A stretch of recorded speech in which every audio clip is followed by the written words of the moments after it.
In the annals of history, there have been those whose lives transcend the limits of human understanding.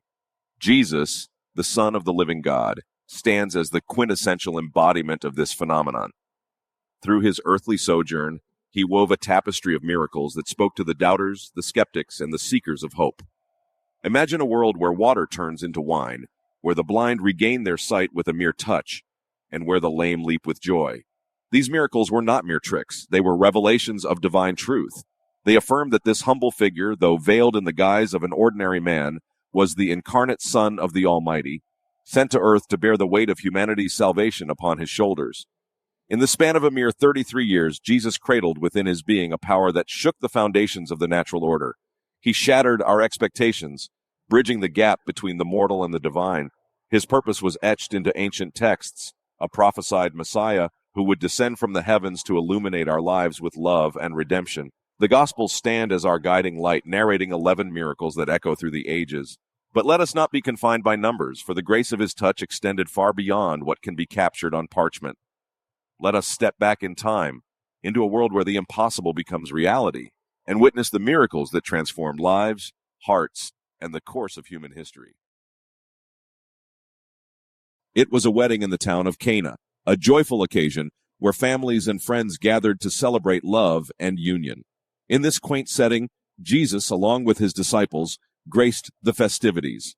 As the celebration unfolded, a sudden dilemma arose. The wine had run dry, a seemingly ordinary predicament, yet it marked the beginning of an extraordinary display of divine intervention. Mary, Jesus' mother, sensing the need, turned to her son. With a heart full of faith, she whispered to him the situation at hand. Jesus, aware of the moment's significance, responded in a way that would forever resonate through history.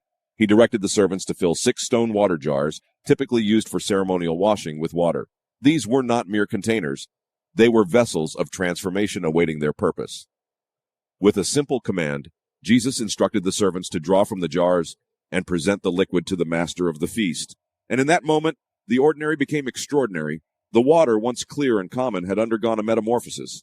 It had become wine, not just any wine, but exquisite wine, rich in flavor and depth.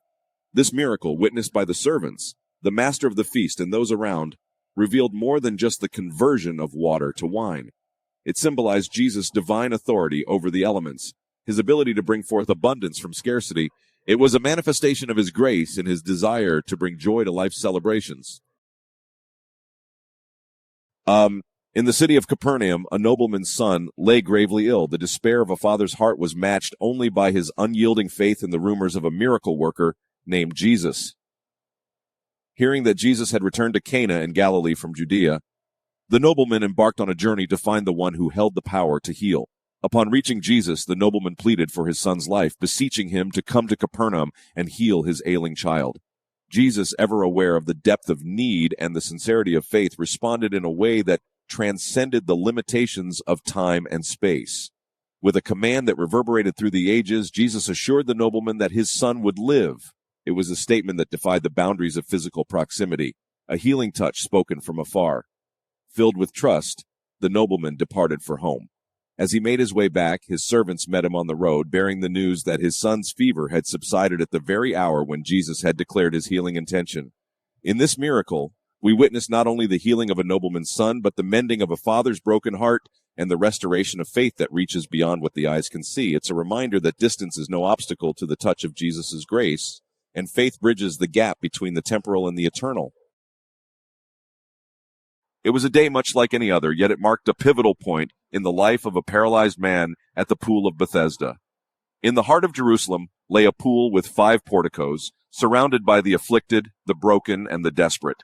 Among them was a man who had suffered for 38 long years, his hope flickering like a distant star. Legend had it that when the water stirred, the first person to enter the pool would be healed. And so, this man, unable to move swiftly, was trapped in a perpetual cycle of missed chances. Until one fateful day, when Jesus, the embodiment of compassion and healing, approached him. Jesus saw beyond the physical limitations, straight into the depths of the man's spirit. With words that echoed with divine authority, Jesus spoke to the man, asking a question that resonates across centuries. Do you want to get well? The man's response was laden with the weight of his yearning, as he expressed his desire for healing, but also his inability to reach the waters in time. Jesus' response defied the conventional wisdom of the time. He didn't instruct the man to enter the pool. Instead, he commanded him to get up, take your mat, and walk. And in that moment, the impossible became reality. The man, bound by paralysis for years, felt a surge of strength flow through his limbs. He rose, his mat in hand, and walked. This miracle is testament of the authority of Jesus' words and the limitless power of his compassion. The pool's waters might have held a promise of healing, but it was Jesus' touch that brought about transformation. This miracle wasn't just a physical healing, it was a restoration of dignity, a proclamation of the individual's worth in the eyes of a loving Creator. In a remote area far from the bustling city, a crowd of people had gathered to listen to the teachings of Jesus. As the day wore on, the sun's rays began to wane, and hunger gnawed at the stomachs of the multitude. The disciples, aware of the need, approached Jesus, suggesting that the people be sent away to find food in the nearby villages. But Jesus, ever attuned to the human condition and the depths of his own power, had a different plan. He posed a question that ignited a spark of faith within his disciples. Where shall we buy bread for these people to eat? A young boy stepped forward, offering his meager lunch of 5 loaves of bread and 2 fish. To the worldly eye, it was an insignificant offering in the face of such a great need. Yet Jesus, unfazed by scarcity, seized the opportunity to teach a profound lesson. With a heart full of compassion, Jesus instructed the disciples to organize the people in groups and have them sit down. Taking the boy's small offering, he lifted it toward the heavens, giving thanks to his heavenly Father. And then a miracle unfolded before their eyes. The loaves and fish multiplied, as if touched by a divine hand. The once modest lunch became an overflowing banquet, enough to feed the hungry multitude. And not only did everyone eat their fill, but there were 12 baskets of leftovers, an abundance that defied all rational explanation. This miracle of multiplication wasn't just about satisfying physical hunger. It was a testament to Jesus' role as the bread of life, the sustenance for our souls. It was a living parable, illustrating the spiritual nourishment that he offers to all who seek him. On the shores of the Sea of Galilee, the disciples found themselves in a boat, tossed about by the restless waves. Their voyage had taken an unexpected turn, as a fierce storm raged around them, threatening to engulf their vessel. In the midst of this tempest, something remarkable occurred. As the hours wore on and the disciples strained against the elements, a figure emerged on the water, a figure that defied every rational explanation. It was Jesus, walking on the very surface that had become treacherous to his companions. The sight left them in awe, for they had encountered not just a miracle, but a profound revelation of Jesus' power over nature itself. Initially, fear gripped their hearts, mistaking Jesus for a ghost. But he quickly reassured them, uttering the words that have resonated through generations. Take courage. It is I. Don't be afraid. Peter, moved by a mixture of awe and faith, dared to step out of the boat and onto the water at Jesus' bidding. For a fleeting moment, Peter walked on the waves, defying the laws of physics as his eyes remained fixed on Jesus. But doubt crept in, and the roar of the storm drowned out his trust. As his gaze shifted from his Savior to the turbulent waters, fear took hold, and he began to sink. Yet even in that moment of faltering faith, Jesus extended his hand and lifted Peter from the depths. As they stepped back into the boat, the winds calmed and the sea grew still. The disciples marveled not only at the cessation of the storm, but at the one who commanded the wind and the waves. This miracle was more than a demonstration of power. It was an invitation to walk in faith, to trust in the presence of Jesus even amid life's most tumultuous moments. It revealed that when faith prevails over fear, the impossible becomes possible, and the stormy seas of life bow to the authority of the Creator. Amidst the bustling streets of Jerusalem, a blind man sat, his world consumed by eternal darkness. Born into a life without sight, he navigated the world with a heart heavy with both physical and metaphorical shadows. But on this particular day, his life would be forever changed. The disciples approached Jesus, questioning the origin of the man's blindness. A common belief of that time was that illness or disability was a result of sin. Jesus, however, offered a perspective that transcended human understanding. He declared that neither the man nor his parents were responsible, but that the works of God might be displayed through him. With these words, Jesus set the stage for a remarkable miracle. He spat on the ground, made mud with his saliva, and anointed the blind man's eyes with the mixture. Then, with a command that resonated with divine authority, he instructed the man to go and wash in the pool of Siloam. The blind man, though shrouded in darkness, demonstrated remarkable obedience and faith. He followed Jesus' directive, washed his eyes in the pool, and as the water cleansed the clay from his eyes, his sight was restored. The world that had been hidden from him for so long suddenly burst forth in a symphony of colors and shapes. As the man opened his eyes to a new reality, the Pharisees and those around him were astonished. Some questioned whether he was truly the same man, while others debated the source of this remarkable transformation. In the midst of their skepticism and disbelief, the once blind man's simple testimony resounded, "One thing I do know, I was blind, but now I see." This healing wasn't just about restoring physical sight, it was about revealing the spiritual blindness that afflicts humanity. The blind man's journey from darkness to light mirrored the transformative journey that faith in Jesus offers to us all, a journey from spiritual blindness to spiritual sight. In the village of Bethany, a dear friend named Lazarus had fallen seriously ill. His sisters, Mary and Martha, had sent word to Jesus, their hearts heavy with concern. Yet when Jesus received the news, he remained where he was, allowing Lazarus's condition to worsen and ultimately succumb to death. As Jesus finally arrived in Bethany, he encountered a community marred by grief. Lazarus had been laid to rest in a tomb for 4 days, a symbol of finality, a closed chapter. But Jesus was about to rewrite that chapter with a divine narrative of life conquering death. Standing before the tomb, Jesus spoke words that reverberated through time, "Lazarus, come out!" And in a moment that defied natural laws, the impossible happened. Lazarus emerged from the tomb, bound by grave clothes, but pulsating with the renewed rhythm of life. The darkness of death gave way to the brilliance of resurrection, as Lazarus returned to his loved ones, a living testimony to Jesus' power over mortality. This miracle went beyond physical resurrection. It was a revelation of Jesus' authority over life's most profound mysteries. It was a preview of the resurrection that would define his own life, foreshadowing the empty tomb that would be discovered after his crucifixion. In the bustling streets of Capernaum, a woman who had suffered for 12 long years, plagued by a chronic issue of bleeding, sought solace in anonymity. Her ailment had not only drained her health, but also her social standing, as she was considered ceremonially unclean. In a crowd thronging around Jesus, she saw a glimmer of hope, a chance at restoration. Summoning courage, the woman reached out, her fingers brushing the edge of Jesus' garment. In that brief touch, she felt a surge of healing power. Jesus, sensing the connection, turned and addressed her, acknowledging her faith and declaring, "Your faith has healed you." In that moment, the woman experienced not only physical healing, but also a restoration of her dignity and place in society. Her story became a testament to the power of faith that seeks out Jesus, even in the midst of desperation. But as this miracle unfolded, another narrative was also unfolding. Jairus, a synagogue leader, approached Jesus in anguish. His 12-year-old daughter lay dying, her life slipping away with each passing moment. Despite the urgency, Jesus didn't rush. He followed Jairus with calm determination. Yet before Jesus could reach Jairus' home, messengers arrived with devastating news.